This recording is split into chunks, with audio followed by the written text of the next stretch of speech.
But in all seriousness, across the entire fleet, that camaraderie, that sense of purpose and duty, I think that it goes a long way to making a workplace that we want to be in, an environment that we cherish, and a place where people want to come to work. They want to go and do exciting things, and they want to do it together with their shipmates.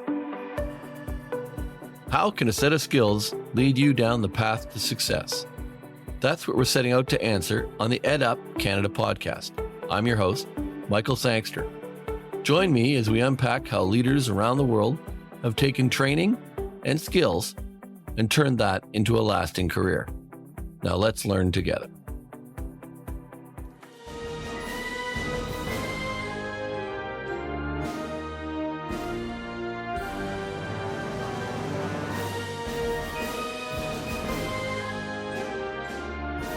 Welcome back to the EdUp Canada podcast. I am very excited today. It is our 50th episode. Nobody said we'd make to 10.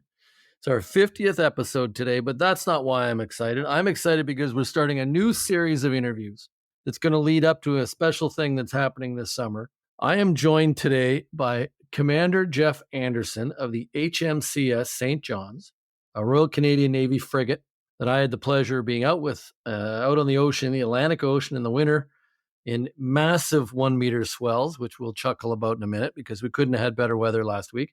But I had the pleasure of being out with him and his crew on an amazing ship, and I wanted to have him on board our podcast because we're going to do an interview a month with somebody from the Navy, from the ship, as they head towards a deployment that starts this summer, because we want to encourage Canadians to get a better understanding of the careers and the opportunities that exist in the Navy.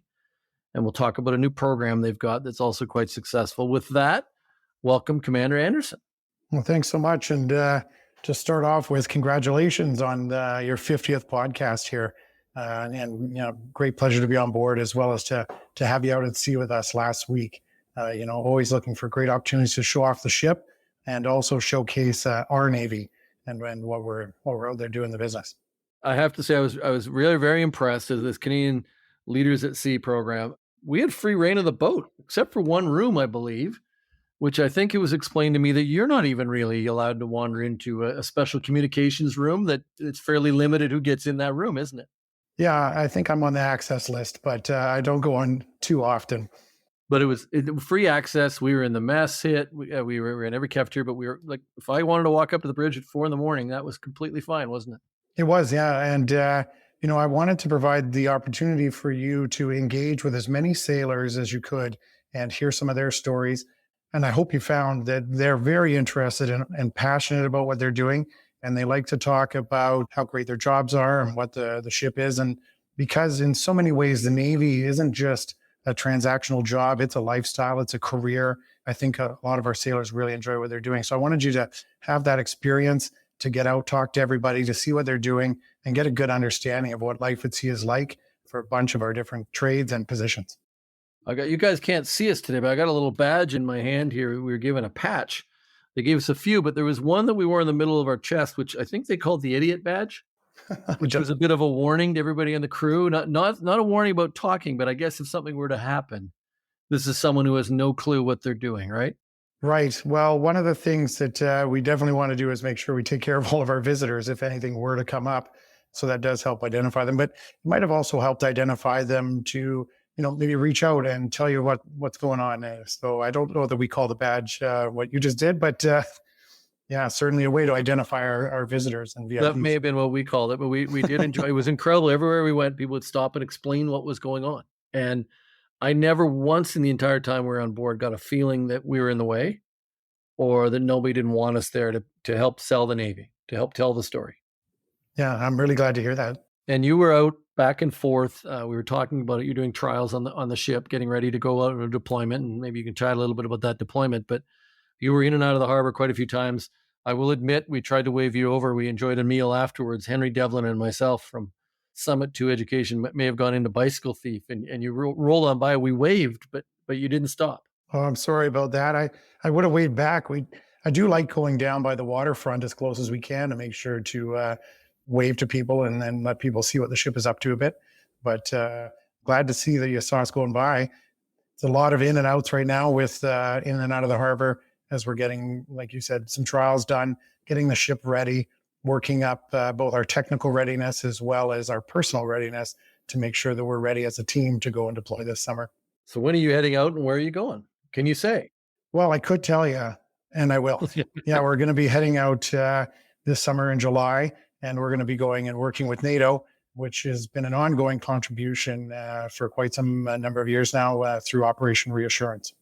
So we'll be joining one of the NATO task groups there and working with them throughout the rest of the year. A pretty serious ship we're on. You're ready for action, aren't you, if you had to? We're in the process. We're not quite there yet for the high tempo ops, but that's what the next few months is going to deliver, both that technical readiness for the ship and getting the people ready. So we kind of break the process down into 3 steps. The first part is float. And, so we take care of making sure that the hull and all of the important equipment there works.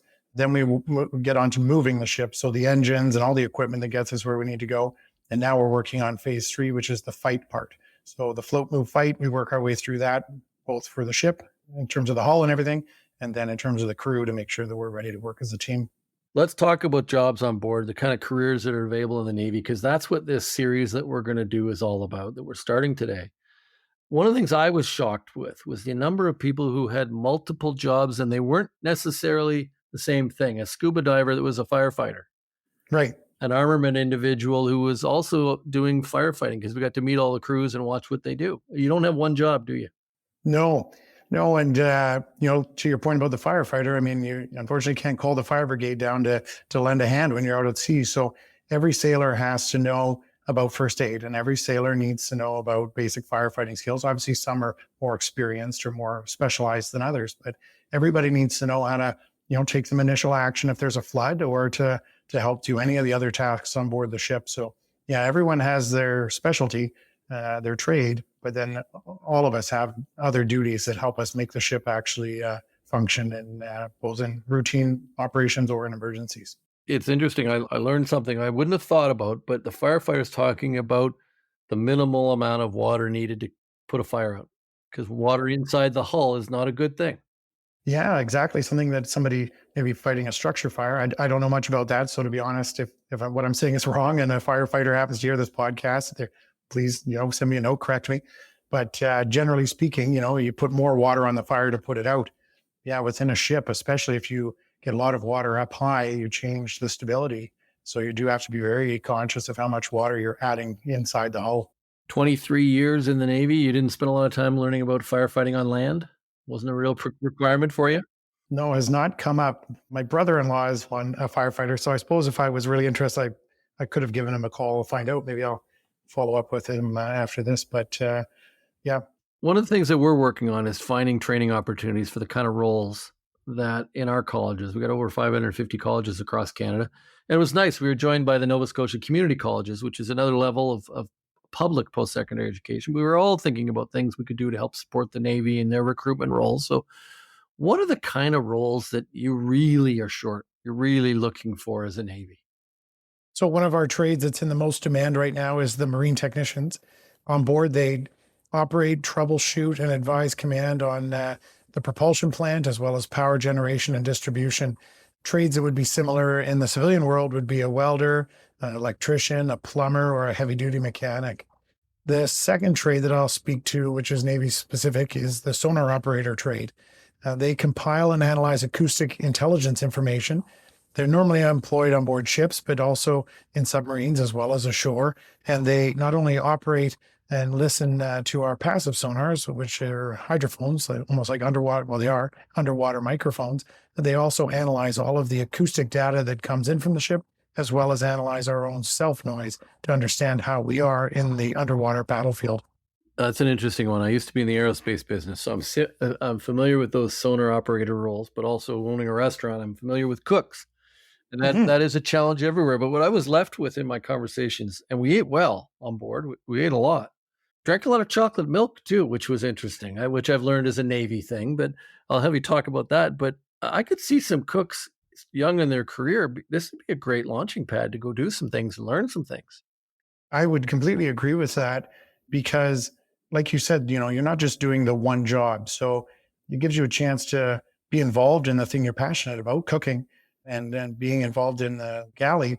But you do also get to do some of these other things throughout that process. It might not have been maybe in your wheelhouse, as we might say in the Navy, but are an opportunity for you to explore some different things along the way. And speaking of exploring, of course, when we're done trials, the ship will go somewhere else other than just in and out of this one harbor. So you do get a chance to explore and see the world, to go different places. And the cook one is a bit interesting and unique compared to the other two jobs or trades that I mentioned.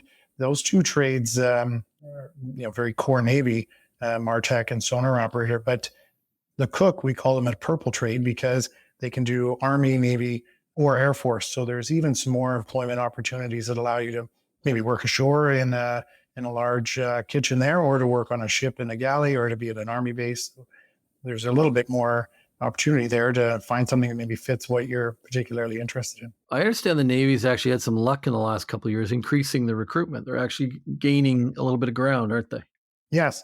And I think part of that is the program that you alluded to at the beginning there, the NEP, the Naval Experience Program, which is a 1-year program, no strings attached, but bringing people in and giving them exposure to life in the Royal Canadian Navy, and to help people decide if life in the Navy is a right fit for you.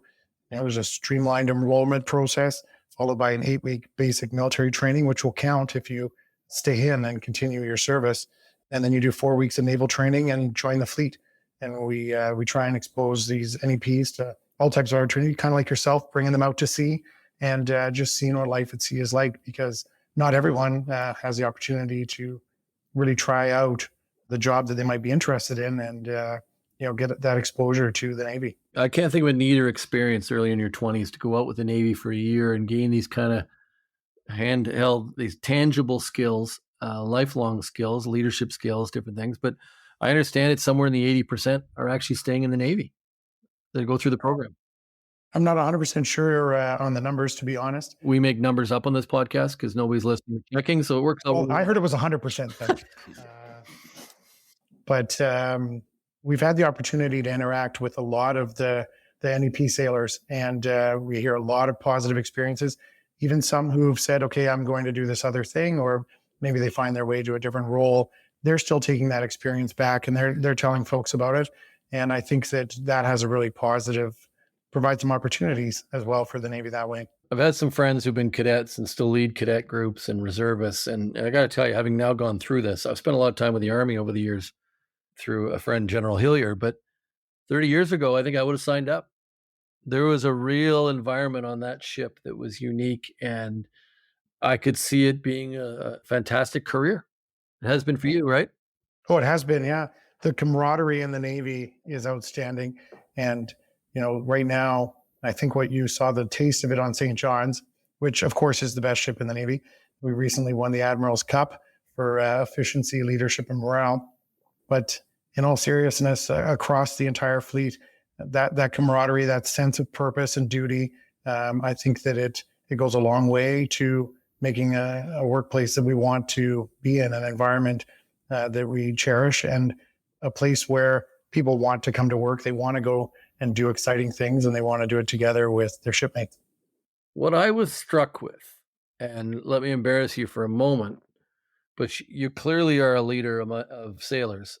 There was a great vibe on that ship. You were trialing stuff. You were trying testing a weapon, and then you let us shoot one of the ones that had been previously trialed, a 50 caliber gun. But there was a real camaraderie amongst the crew and a laughter. I'll share a little story. We were the pleasure of eating in your cabin one night for dinner, and we were enjoying a meal. And your XO, I believe, was looking for what time sunset was because he has an addiction to sunsets.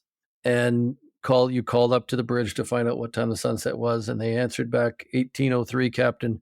That's 603 for you.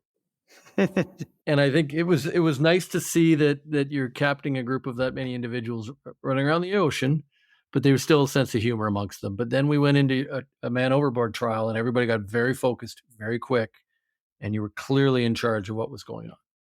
Yeah, I think that ability to enjoy some of the banter, or to have that ability to enjoy being at sea, but knowing when to focus, that's a key skill, because unlike so many other jobs where, you leave and you go home. The ship is our home for so long. So it does necessitate that ability to know when we can relax and when we need to sort of snap to. There was treadmills and bikes all over the ship in different places, so people could also get a little exercise too. There was no gym, but there was areas I'd notice. Was that comfort of where people like to work out on a ship? Well, a big part of it is actually just the available space. So the ship was never designed. This ship, the frigate, was never designed with a gym in mind. But if you go on to an AOPV, one of the new Arctic offshore patrol vessels, or onto it's in the new ship designs, you will see dedicated space for that. So we've actually been retrofitting one of the spaces near the aft end of the ship for a gym. So we've got some workout equipment back there. So we do end up putting the bikes and the rowers and other equipment sort of throughout the ship, wherever there's space. And of course, also wherever there's enough head height so that if you're running on the treadmill, you don't hit your head on all the pipes. And it is still a bit of an industrial space, as I'm sure you recall. But so it's mostly about just finding all those areas and encouraging the team to do that and get out. And we also, when the weather's nice, we'll go on a run on the flight deck. It's a pretty short track, but you do make your way around a few times. I got to ask, I know Will Sardi, who works with you with the Canadian Leaders at Sea program, gave me an answer for it, but what's with all the chocolate milk? I've never seen so much chocolate milk in my life. I don't know. People really like it. I guess it's good post-workout. It goes good in coffee. Yeah, it's just been a staple since I've been in. I couldn't say for sure. And sailors, we really like chocolate milk. It just seemed to be everywhere we went. There was chocolate milk on the table. We always ask people about a specific skill they have that they think has made them successful. But before you answer that, talk to me about your career, because I think you're the captain, you're the commander now, but you don't sign up as commander. And I'm interested in your path and all the jobs you've done. And it's for one reason. I get calls from companies all the time looking to hire vets because of the skill set, the impetus to get things done, the focus, the determination, and the teamwork. So talk to me a little bit about your own path of the skills and things you've done over your career. Yeah, for sure. So I joined straight out of high school, actually, and under the program called the Regular Officer Training Plan. And I went to the University of Northern British Columbia to get an arts degree. And then in the summer, I did all of my initial training and then joined my first ship, the HMCS Ottawa, and had the opportunity to deploy. So the first part of the training is really about getting to understand how the ship works, about navigation, and about warfare, and understanding, sort of my role in that as one of the captain's representatives on the bridge. I specialized in navigation, and then was an instructor at our Naval Officer Training School. I worked on fleet staff, looking at readiness and how to better prepare the ships. And then I went to the Operations Room Officer course, which is one of the rooms I think we let you in one time there when everything was turned off. So the sort of running the combat suite on behalf of the captain. That is one of our more senior jobs on the ship. And then I went to Ottawa. There I worked doing something that was a little outside of my trade, which was looking at analytics and essentially business intelligence to better understand how we sort of operate the Navy on a bigger scale. You're telling me you came to Ottawa and learned about intelligence? You'd be the first person who came to Ottawa, and I live here. Yeah, it was very interesting, actually.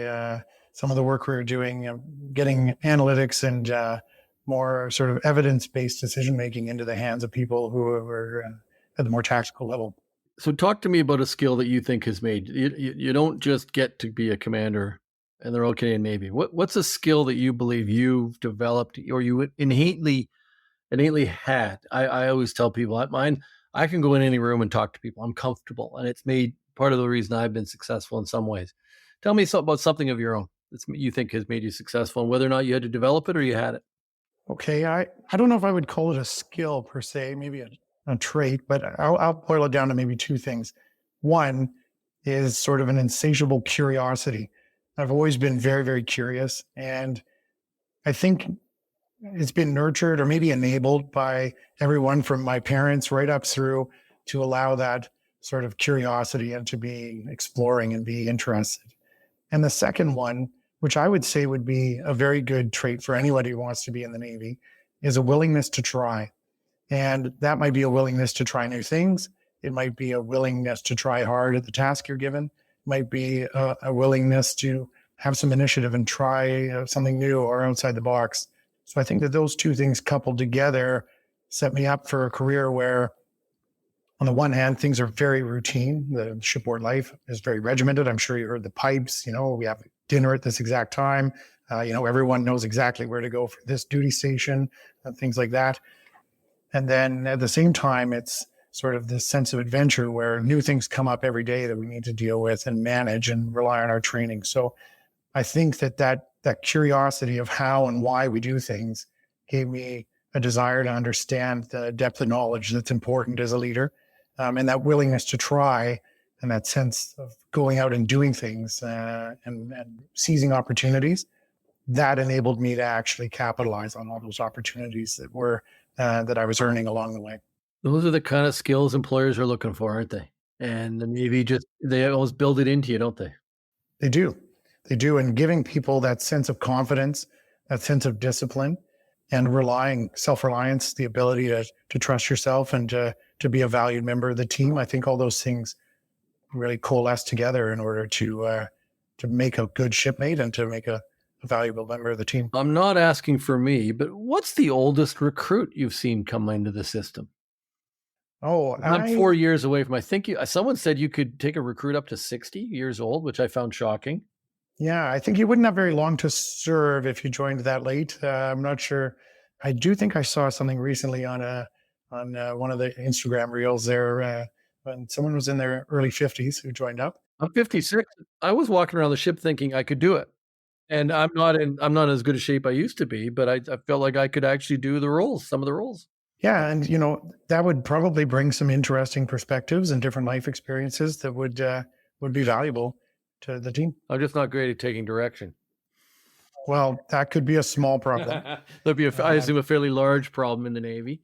Well, as we said, you can't jump straight into captain. Yeah, you can't. I was open, but apparently not.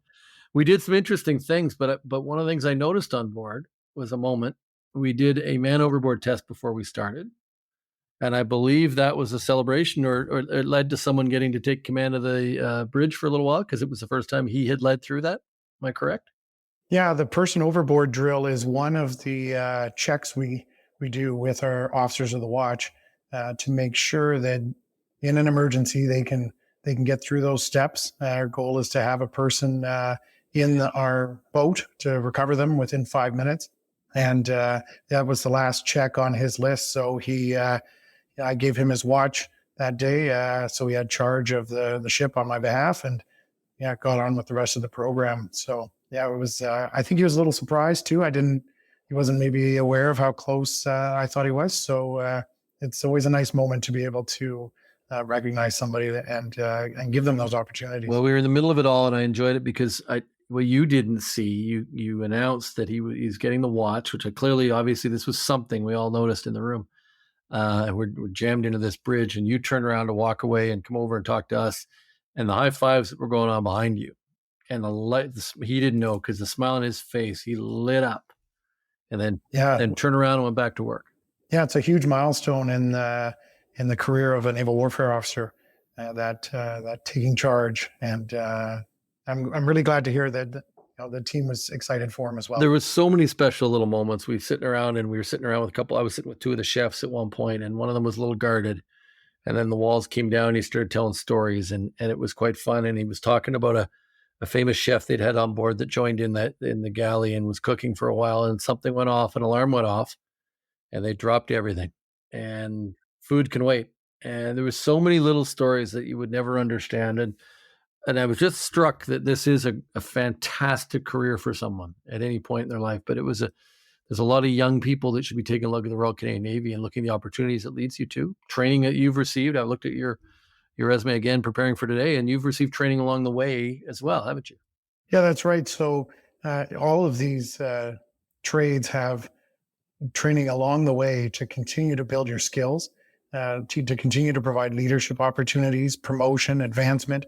All of that is built in or perhaps for the chefs, I should say, baked in to the process here. But that's right. All along the way, at each stop, you get some more training, you get some opportunities to use those skills and to build upon what you've been doing, and then continue on with more training, more responsibility, and advancement as you move up. I'm going to circle back to one thing, but before we do, we ask every guest to talk about a mentor, someone who's had an impact, because we think students, no matter what they're going through, should take a moment and think about whether or not they are mentoring someone or they have a mentor, but just these and other people have an opportunity to think about how you can impact someone's life by being a mentor. So do you have one that's guided your career and helped you along your path? Yeah, I have one that comes to mind. I mean, I've had many great teachers and mentors along the way who've developed me and given me opportunities, especially specifically towards being a better naval warfare officer and pursuing excellence at sea. But I think one that sticks out for me is Tim Gibble, who was my boss in Ottawa. And he stands out for me because of the way he embraced change and innovation. And it was in a way that I wasn't familiar with, or perhaps not naturally inclined towards. But the work we were doing, it was outside the Navy and outside my comfort zone for sure. And it was very well timed at a point in my career where I could mature my understanding of my own management and leadership skills. So the work, it was really interesting what we were doing. I had a great boss, so win-win, but he encouraged people to be inventive. Obviously we had to provide the tools and the training and some structure to get people started, but then we relied on them to figure out what they wanted to do. And it made me grow, not so much as a teacher, but developing as a coach and a mentor. And Tim really gave me some tools to do that, and then helped me along the way and provided, the ability to push myself. So it was really interesting because in that case, the leader was the greatest when he was an enabler and a guide. And so I take that with me and try and pass that on as I've been going through the rest of my career. I've always been a keen observer. I'm the guy at the mall who takes a bench and watches people walk by because I want to see what's going on. I want to see how people flow. One of the things I noticed was your incredible politeness in the commander's chair. Everything that was brought to you was answered with a yes, please. If they were giving a new heading, yes, please. And I wanted to point that out to you because I think it was just another sign of your leadership that you might not even realize you're doing. But in a way, you're mentoring people to have that same calm, yes, please, yes, please. And I was struck, and I talked to your XO about it, and he said it's all about calm, because when the things are really going bad or you're in the middle of something, everybody's got to revert to calm, do your job in front of you. And that's what my impression was that's what you're training them to do.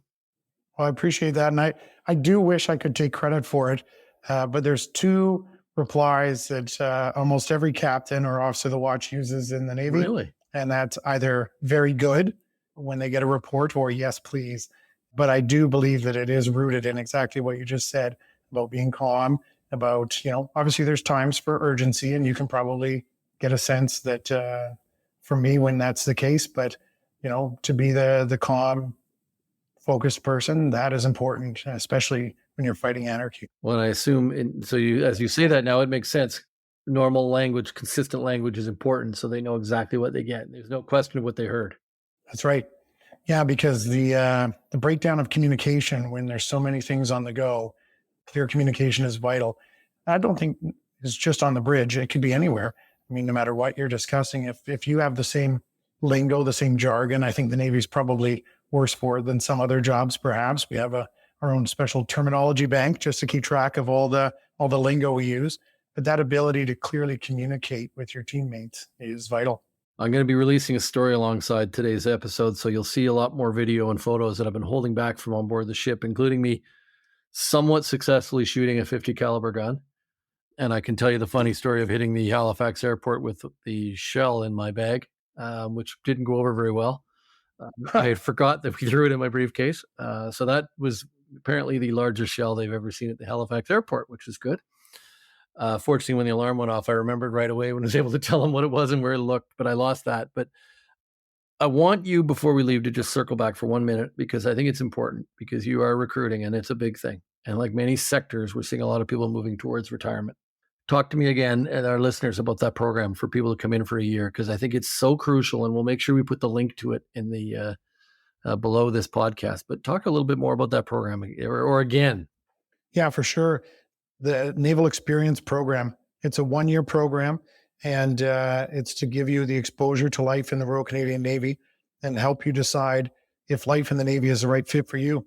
You follow a streamlined enrollment, and then you go off to basic training for 8 weeks, and followed by 4 weeks of naval training, and then you join the naval fleet on either the east or west coast, so either here in Halifax, Nova Scotia, or Victoria, British Columbia. And then over the course of several months, you learn the ropes of being a sailor, and you shadow a variety of different jobs and trades to gain exposure to the skills and opportunities that are in the Navy. You'll have time at sea. You'll get a sense of the adventures people go on. You'll see the camaraderie that's found in the Navy, and get to enjoy some life at sea aboard Royal Canadian Navy ships, probably at least 2 or maybe 3 different classes of ships, and also understand what goes on ashore and how all of that comes together to bring the Navy to the heights that it enjoys right now. I wanted to end on it because some people skip things in these podcasts and don't hear it. And I'd hate to have a student or anybody in this country missed out that might be the right fit for them. I'm talking to a cook I know well that I think would be fantastic for that program and could come on board with some skills, and maybe there'd be a changing moment in his life. So I wanted to touch on this. And I'm going to mention 2 more things from my experience, which was fantastic. But the HMCS Sackville, if you've not had a chance to get on board this ship in the harbor, it's really worth it. And it is worth going to the Royal Canadian Navy Museum in Halifax. The Bell Room, which has a collection of bells off ships from the Canadian history, is absolutely incredible and worth going through. And I encourage all Canadians, if you get a chance, if you're in Halifax, do both of those because it's worth it. So with that, Commander, Captain Anderson, I want to thank you for joining me today, but I want to thank your crew and you, and I hope you'll please pass that on to them. Our thanks from everybody in the program for giving us the chance to be on board, to sleep on board and experience everything that the Navy does. I like to think I'm aware, and I have a whole new appreciation of the Royal Canadian Navy and what you do. And I wish you good sailing in the summer when you go off, and best wishes and wellness to everybody on board when you go off on your deployment. So thank you, Commander Anderson, for joining us today. Well, thanks so much for having me on the podcast and for taking an interest in our Navy and for coming out and getting that experience. We certainly enjoy the opportunities to do that, and we really do provide an excellent opportunity for everyone. And would love to see some more sailors come out and enjoy those opportunities. Thanks, Commander. And with that, we'll leave it for this 50th edition of the Ed Up Canada podcast. And we look forward to you all joining us again next week. Thanks for listening to another episode of the Ed Up Canada podcast. We release new episodes regularly, so make sure you hit that subscribe button so you know when they are officially out. If you love this episode, please leave a 4 or 5-star review wherever you listen to your podcasts so that others can also discover how a set of skills can lead to success. Thanks for learning with us.